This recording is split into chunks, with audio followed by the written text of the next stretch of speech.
দোচালা ঘরের চালের মতো তৈরি মাচা, দুই পাশে থোকায় থোকায় ঝুলছে শশা।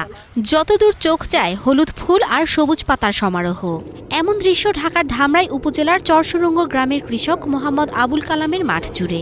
শুরুটা ছিল ছোট পরিসরে, পরে মালচিং পদ্ধতিতে আধুনিক চাষাবাদের প্রশিক্ষণ নেন, নামেন শশা আবাদে। কালামের দাবি বর্তমানে শশা বিক্রি করে ভাগ্য বদলেছে তার, হচ্ছেন স্বাবলম্বী। আমি আগামীতে আরও করবো এবং যতটুকু জায়গা করি 10 বিঘা বা 15 বিঘা সবটুকু শশা করবো। শশা ওই খেতে ফিরে কলা লাগা যা, ওইয়ের ভিতরে আবার এলাকা যায় পাইনাল করা যা, কোনো পরে আর ঝামেলা হয় না। একই মালসিংয়ে একই ইতি খরচে চলে যায়। প্রায় 15 বিঘা জমিতে শশা চাষ করেছেন কালাম। আছে শশা, করলা, পেঁয়াজ ও কপি সহ নানা ধরনের সবজিও। সেখানে কাজের সুযোগ পেয়েছেন 6 জন শ্রমিক। বললো যে এখানে কাজ করো, পার ডে তোমার 600 টাকা করে দিতে হবে।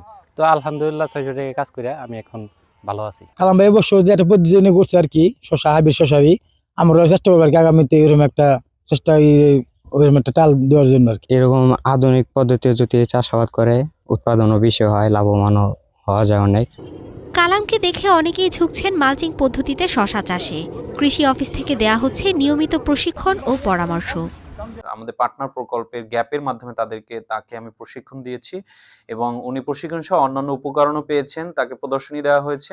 আশেপাশের ইউনিয়নগুলোতে ছড়িয়ে দেব এবং পুরো ধামরাই উপজেলার কৃষি ইনশাল্লাহ এক ধাপ এগিয়ে যাবে, সবুজের অর্থনীতির চাকা আরও সচল হবে।